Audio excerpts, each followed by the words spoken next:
당연 헌신 예배로 제가 말씀을 나눕니다. 첫 시간이고 또 당연 헌신 예배니까 제가 말씀을 나누는데요. 사실은 우리 부목사님께서 오후 예배는 말씀을 담당해 주시는 게 맞겠죠. 원래 이제 시스템이 그렇게 이루어지는데요.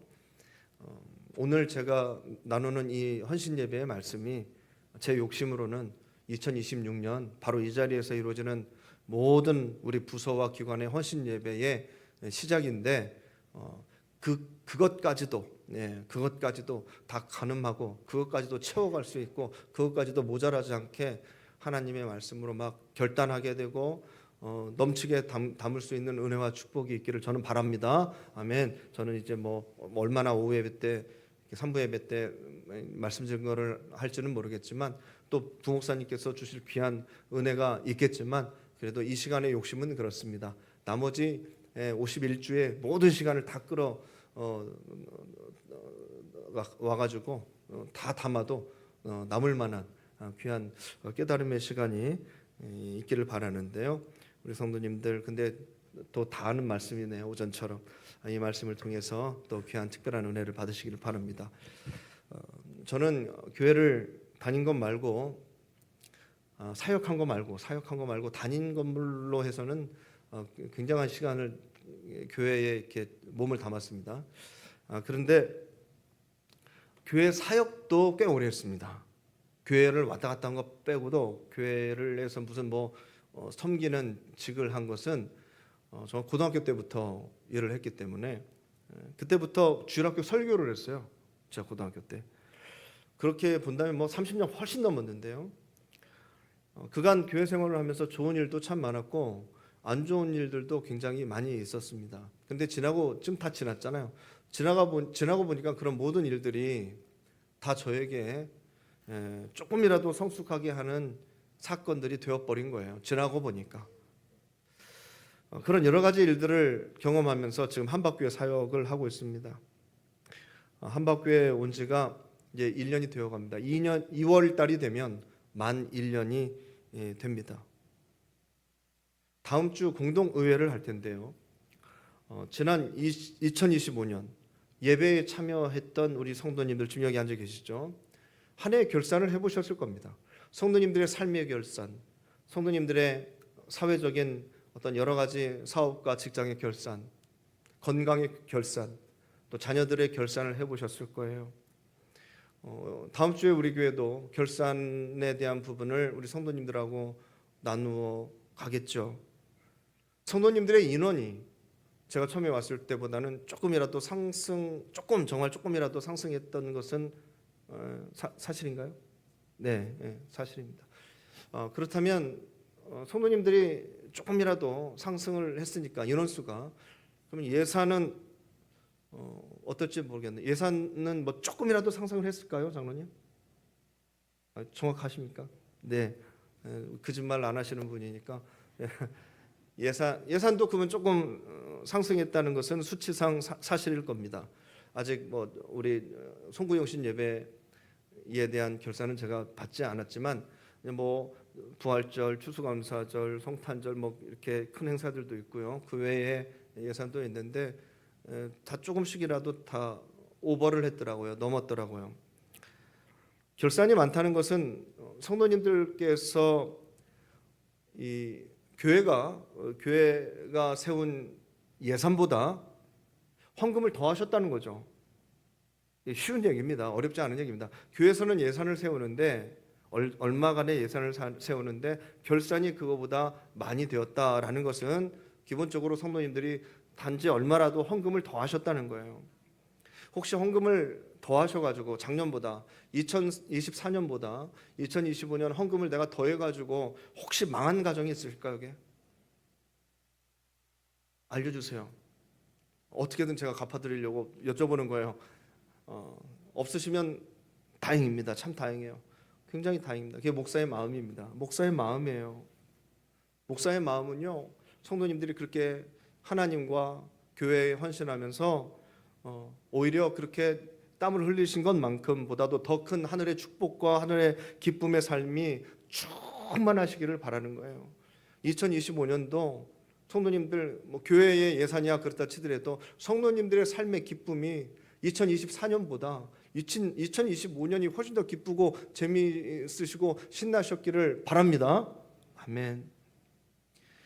그 비결을, 나쁜 것 아니잖아요. 망한 사람도 없고. 그 비결을 2026년에도 동일하게 더 넘치도록 누리실 수 있는 우리 성도님들 되시기를 축복합니다. 아멘. 할만하잖아요. 그렇죠? 재밌잖아요. 크게 손해보는 것도 없잖아요. 교회 일 조금 더 열심히 했던 것뿐인데 우리에게 다가오는 기쁨은 훨씬 컸잖아요. 만족감도 컸잖아요. 물론 뭐 좋은 것도 있고 꼴보기 싫은 일들도 있었겠지만 그래도 더 큰 것을 향해서 다른 것들은 대부분 넘어가고 좋은 것들 붙잡으면서 이렇게 좋아요 정말 좋네요, 잘 됐네요, 긍정적인 성도들과의 대화를 통해서 여기까지 오시니까 좋잖아요. 교회가 좋잖아요. 교회가 좋잖아요. 어려운 거 아니에요, 성도님들. 어려운 거 아니에요. 근데 그거 못 해가지고 힘든 교회들이 너무 많아요. 너무 많아요. 간혹 제가 이제 부교육자 사역을 많이 했었는데요. 교육부 사역을 할 때, 뭐 특정 기관을 맡아서 사역을 할 때, 그리고 열심히 하고 마칠 때나 성경 공부 팀들을 몇 주를 정해진 시간에 성경 공부 막 열심히 모여서 하다가 다 마칠 때, 그럴 때면 성도님들이 어떤 선물을 주기도 하고 편지를 써서 주기도 하고 그렇습니다. 얼마나 기쁜지 몰라요. 점수잖아요. 점수. 그게 목회자에게는 그게 점수예요. 사람 마음이 그런데요. 근데 저는 그런 편지나 증거물들을 저는 오래 놔두지를 않습니다. 성모님들 뭐 서운할지는 모르겠지만 저 나름대로의 스타일이에요. 오래 놔두지 않아요. 목회자를 보면 여러 스타일들이 있더라고요. 어떤 목사는 옛날부터 뭐 그냥 목회 시작할 때부터 받았던 뭐 선물이나 사진, 자료 이런 것들을 꼬박꼬박 정리를 해놓다가 뭐 몇십 년씩 지난 다음에 다시 보기도 하고 그 성도님들에게 다시 돌려서 보여주기도 하고 그래요. 뭐 그런 분들도 계시겠죠. 근데 저는 그렇게 하지 않습니다. 저는 그걸 위험하다고 생각했습니다. 저 스스로 사역을 하는데, 주님의 사역을 하는데 그건 참 위험한 짓이다. 위험한 짓이라고 생각을 했습니다. 뭘 주시던 뭐 쓸 건 쓰고 먹을 건 먹고 남겨두지는 않아요. 성도님들 서운해하실지는 모르겠지만 그렇게 해왔습니다. 제가 여기 오니까 20년 전에 제가 사용했던 자료가 그대로 있더라고요. 교육부 자료 그대로 있고 성경 공부 자료 그대로 있고 안 버려주셔서 감사하긴 한데 그걸 보고 제가 어땠을까요? 기뻤어요. 두 가지를 생각했습니다. 김성호 목사가 잘해서 안 버렸나? 다른 목사님 거는 다 버려도 김성호 목사님 거는 버리면 안 돼서 남겨놓으신 건가? 또 하나는 이때 정말 잘했지. 이때 정말 성경 공부 성도님들하고 너무 열심히 재밌게 했는데 그걸 기억하는 성도님들이 아직도 계신데 뭐 이런 생각을 했죠. 그 순간 굉장한 교만이 올라와요. 교만이 역시 뭐 사실 대부분 교만한 마음이었습니다. 그 증거물들을 보면서 생기는 마음들은 뿌듯함 다음에 바로 다 교만한 마음들이었어요. 이게 사람 마음입니다. 자, 그럼 반대로 저에 대해서 안 좋은 이야기, 나쁜 이야기들이 들리면 어떻게 해야 될까요? 귀를 닫아야 될까요? 아닙니다. 듣습니다. 일단은 듣습니다. 듣기 싫지만 들어야 하는 이야기들이 있다는 걸 알고 있어요. 좋은 이야기 때문에 교만하여져서 해야 할 일을 못해도 문제고, 나쁜 이야기들 때문에 마음이 상해서 해야 할 일을 못해도 문제입니다. 성도님들, 저는 필요한 이야기 들으려고 노력합니다. 그러니 성도님들, 저에게 안 좋은 이야기라 할지라도 하셔도 돼요. 하셔도 됩니다. 들을 준비 되어 있습니다. 그런데 성도님들, 저에게 좋지 않은 이야기 해주실 때는 기준을 두고 말씀을 해주셔야 돼요. 기준, 어떤 기준을 딱 두고, 이 이야기가 부정적인 이야기다 싶으실 때는 그런데도 해야 되겠다 싶으실 때는 무조건 교회의 도움이 되어야 됩니다. 예. 그건 꼭 지금 저하고 비교해서 그러는데요. 저뿐만 아니라 옆에 계신 분도 똑같아요. 이거는 들으면 안 좋을 이야기인데 그럼에도 꼭 하고 싶은데 했을 때는, 만약에 이 이야기가 그분에게 전달되어서 교회의 덕이 되면 그럼 하십시오. 하나님께서 이런 이야기 목사님께 해드리면 하나님께서 좋아하실 거야. 그럼 하십시오. 성도님들에게 이런 얘기하면은 하나님도 좋아하실 거야. 그러면 하세요.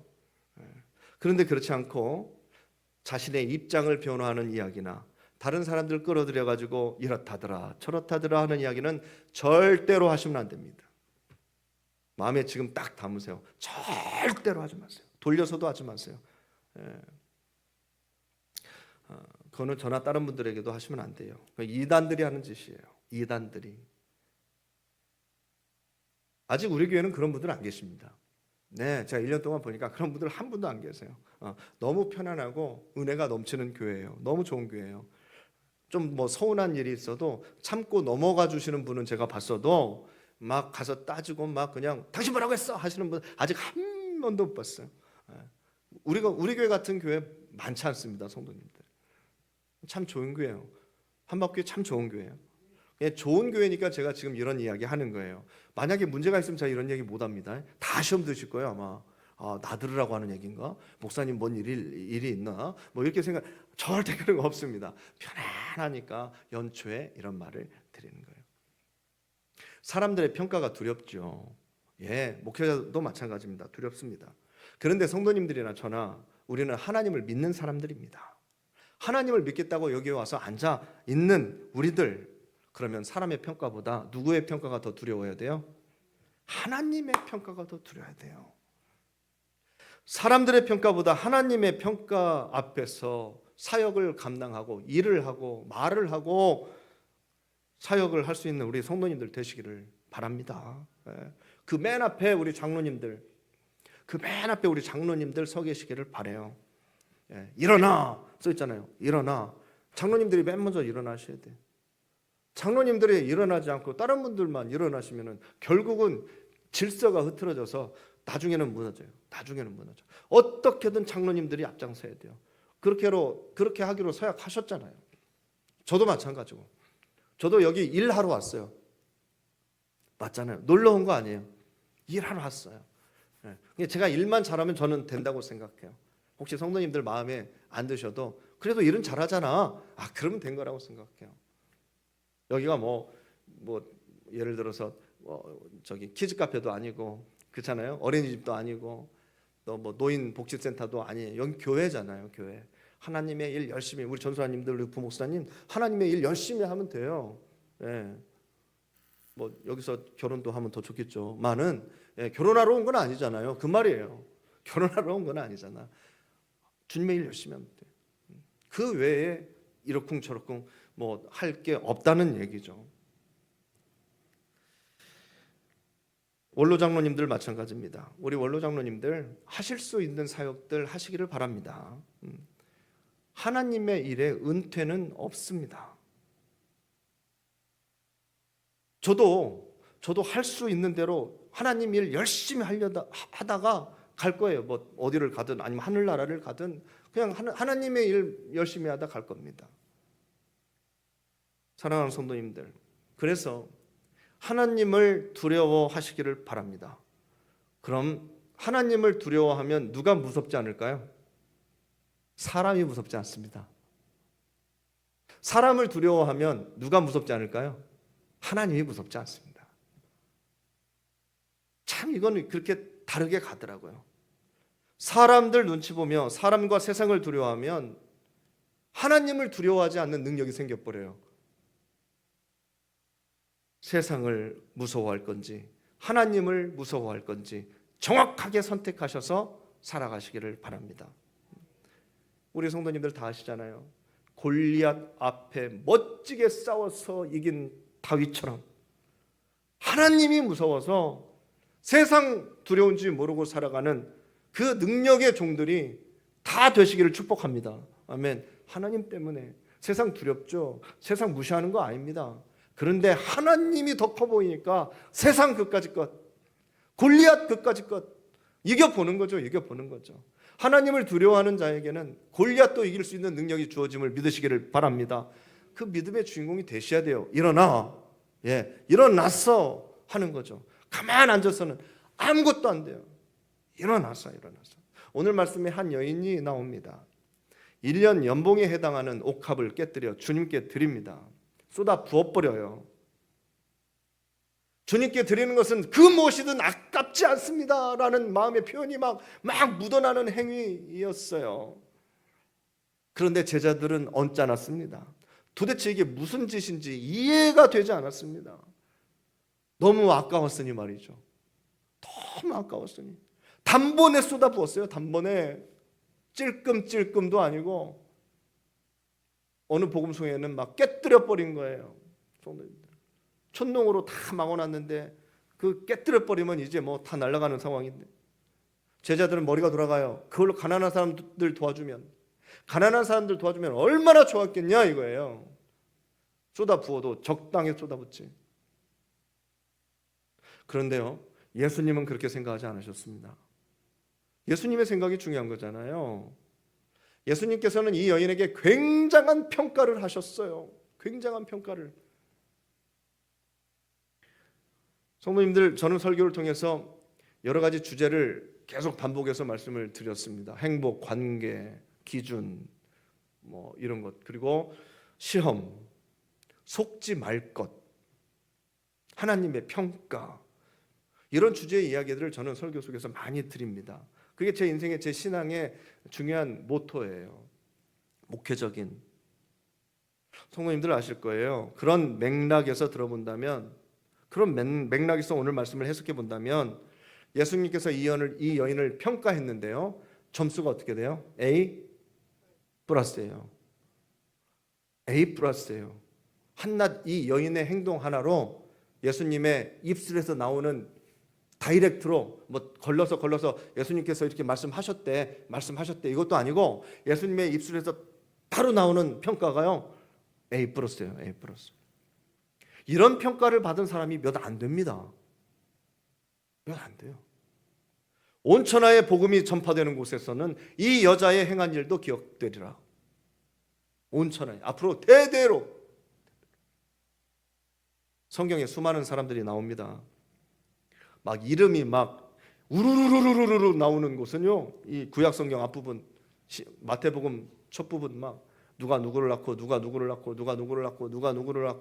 막 이름이 막 기록이 되어 있어요, 성경에. 그리고 오늘은 이 옥합을 깨뜨린 여인, 이 여인도 나오죠. 기록이 되어 있습니다. 저는 뭐 누가 누구를 낳고 그런 기록은요, 관심이 없어요. 관심이 없습니다. 욕심이 있기 때문에. 뭐 욕심이 없으면은 그냥 뭐 족부에도 내 이름 하나 김성훈 들어가면 좋지 않을까 하겠지만, 이왕 들어간다면, 성경에 이왕 내 이름이 들어간다면 저는 오늘 나오는 이 여인의 평가를 받고 싶어요. 온 천하의 복음이 전파되는 곳에서는 김성훈 목사의 행한 일도 다 기억되리라. 더불어서 우리 한박교회의 사역이 다 기억되리라. 우리 한국 역사에 있어서 이 정도 욕심은 가지시기를 축복합니다. 예, 아멘. 그렇게 신앙생활 해야죠. 그냥 족보의 이름 하나 올라오는 것으로 만족할 수 있겠습니까? 올 여름에 저희 큰 딸아이가요, 저에게 티셔츠를 하나 선물을 했어요.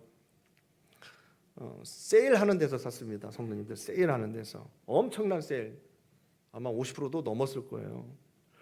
그렇게 세일해서 산 티셔츠, 반팔 티셔츠 가격이 얼마일까요? 혹시 맞춰보세요. 10만 원입니다. 10만 원. 10만 원. 100만 원짜리는 제가 감히 입을 만한 용기가 안 나고요. 10만 원짜리를 사줬습니다. 아르바이트를 해가지고 번 돈으로 저에게 10만 원짜리 티셔츠, 반팔 티셔츠를 하나 사줬어요. 뭐 달려 있는 거 없고 그냥 글씨 하나 작은 거 있는 그런 티셔츠예요. 저는 그런 티셔츠를 제 돈 주고 사본 적도 없고 뭐 살 마음도 없습니다. 기쁘게 받아 입었어요. 그런데 기쁘게 받아 입었어요. 그 티셔츠를 입을 때마다 딸이 사준 옷이라는 것을 명심하면서 입습니다. 딸이 사준 옷, 딸이 사준 옷, 딸이 사준 비싼 옷.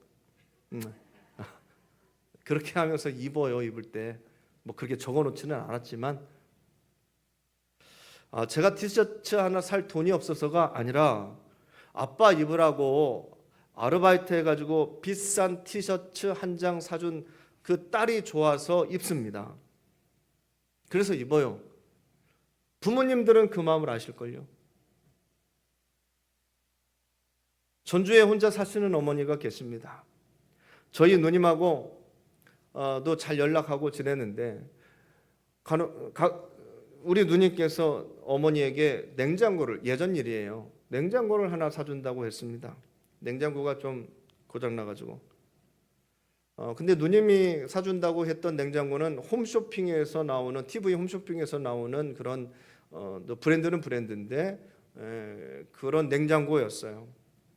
양쪽으로 문이 열리는 참 좋은 냉장고였습니다. 어머니께서 미장원에 가셔가지고 뭐 자랑을 하고 싶었는지 어땠는지는 모르겠는데 그 냉장고 이야기를 했습니다. 그런데 미장원에 모인 그 아줌마들이 다들 하는 얘기가 홈쇼핑에서 파는 냉장고하고 그 대리점에서 파는 냉장고하고는 다르다. 같은 게 아니니까 잘 생각해보고 사야 된다. 알아보고 사야 된다. 뭐 이런 이야기들을 하였나 봅니다. 아줌마들이 뭐 모여서 그런 이야기 할 수 있겠죠. 그리고 미장원에서 하는 이야기들이 굉장한 정보들이 많지 않겠습니까? 자, 어머니는 그 이야기를 누님에게 했습니다. 서로 언짢은 이야기가 왔다 갔다 했습니다. 냉장고는 날아가 버렸습니다. 냉장고 날아가 버렸어요. 이거든 저거든 사주는 거 땡큐 감사해갖고 받으면 되지. 뭐 그게 뭐 홈쇼핑 냉장고고 뭐 어찌고 저찌고 하면 사주는 사람은 기분 좋겠습니까? 어머니는 그렇게 반응하는 딸의 모습을 보면서, 이야기를 들으면서 감정을 주체하지 못하고 싸우신 거죠. 딸하고 그깟 냉장고 하나 가지고 이래나 저래나 하면서 싸웠어요. 그리고 저에게 전화를 하셨습니다. 네 누나가 그랬다고. 네 누나가 화가 막 나가지고 뭐 이걸 감당을 못 하시더라고요. 그래서 일단 사람은 살고 봐야 되잖아요. 사람은 살고 봐야 되니까 제가 그래서 일단 어머니 걱정하지 마세요. 냉장고 제가 사드리겠습니다. 냉장고 제가 사드릴게요. 뭐 그 냉장고 얼마나 한다고. 뭐 누나가 잘못했네요. 누나가 잘못했네요. 하면서 일단 어머니의 마음을 풀어드렸습니다. 그리고 나중에 한마디 했어요. 어머니 그래도 냉장고 하나 날라갔네요. 네, 우리 누님이 저보다 잘 살거든요. 부목사의 형편을 뻔히 알고 계셨던 저희 어머니였기 때문에 한사코 대리점에서 샀어요. 저는 대리점에 가서 한사코 한쪽 문이 열리는, 양쪽이 아니고 한쪽에서 문이 열리는 그 저렴한 냉장고를 고르셨습니다. 저희 어머니. 지금까지도 잘 사용을 하고 계십니다. 저는 전주에 가서 그 냉장고 문을 열 때마다 제가 사드린 냉장고, 내가 사드린 냉장고 하면서 마음의 위안을 얻습니다. 부자로 사는 누님이 냉장고를 사드려도 좋겠지만 돈 잘 못 버는 부목사 아들이 사드린 냉장고를 어머니는 지금까지도 아끼면서 사용하고 계십니다. 저는 딸이 사준 비싼 티셔츠 입습니다. 입어요. 목사가 저런 티셔츠 입나 할 수도 있겠지만 여하튼 딸이 사준 티셔츠를 입습니다. 그 돈으로 아프리카 굶주리는 애들 좀 도와주고 뭐 선교 헌금 해도 티셔츠는 10,000원, 20,000원짜리로 사 입고 해도 좋겠지만, 그런데 저는요 입을 겁니다. 앞으로도 계속 입을 겁니다. 그리고 딸이 사줬다고 자랑도 할 겁니다. 성도님들, 그렇다면 옥합을 받은 예수님의 마음을 아실까요? 비싼 옥합을 받으신 예수님의 마음을 아실까요? 힘들지만, 먹고 살기도 힘들고 아이들 가르치기도 빠듯빠듯하지만, 나를 위해서도 뭐 좀 해주고 싶지만, 때론 모으고 모아서 예수님을 위해서 냉장고도 하나 사드리고 예수님을 위해서 비싼 티셔츠 한 장 정도 사드리고 싶습니다. 그렇게 안 해도 할 건 많지만, 들어가는 돈 많지만, 그럼에도 불구하고 때로는 모으고 모아서 예수님께도 하나 그런 거 해드리고 싶어요. 오늘 나온 여인처럼 저도 옥합을 깨어서 주님께 드리는 삶을 살고 싶습니다. 그리고 그냥 부르는 찬양이 아니라 전심으로 진심으로 내 마음의 고백으로 드리는 찬양으로 주님보다 더 귀한 것은 없네, 예수님보다 더 귀한 것은 없네 하는 찬양을 제 진심으로 불러드리고 싶습니다. 그런 여러 가지 삶의 옥합을 깨뜨리면서 이 찬양 불러드리고 싶어요. 우리 한박교회 성도님들은 제가 볼 때는 2025년에 그런 모습을 보여주셨습니다. 저는 옥합을 깨뜨린 여인이, 오늘 성경에 나오는 옥합을 깨뜨린 여인이 그 누구보다 시집을 잘 갔을 거라 생각합니다. 그리고 존경받는 초대교회의 아주 귀한 사역자, 일원이 되었을 것을 저는 믿습니다. 분명히 그랬을 거예요. 2025년에 나름의 옥합을 깨뜨리신 우리 성도님들, 그래서 망하지도 않으셨고 오히려 은혜의 자리로, 기쁨의 자리로, 응답의 자리로 이전보다 덕이 되는 믿음의 시간을 누리셨다고 저는 그렇게 생각하고 믿습니다. 정말 저는 저렇게 믿어요. 그래서 하나님께도 감사드렸어요. 사랑하는 성도님들, 그리고 우리 장로님들, 믿음의 표본이 되시기를 축복합니다. 사람보다 또 세상보다 하나님이 더 두려워서 우리의 시간의 옥합, 내 마음의 옥합, 헌신의 옥합, 물질의 옥합, 내 마음의 옥합을 잘 깨뜨려서 주님께 드릴 수 있는 우리 모든 사역자들이 되시기를 축복합니다. 아멘.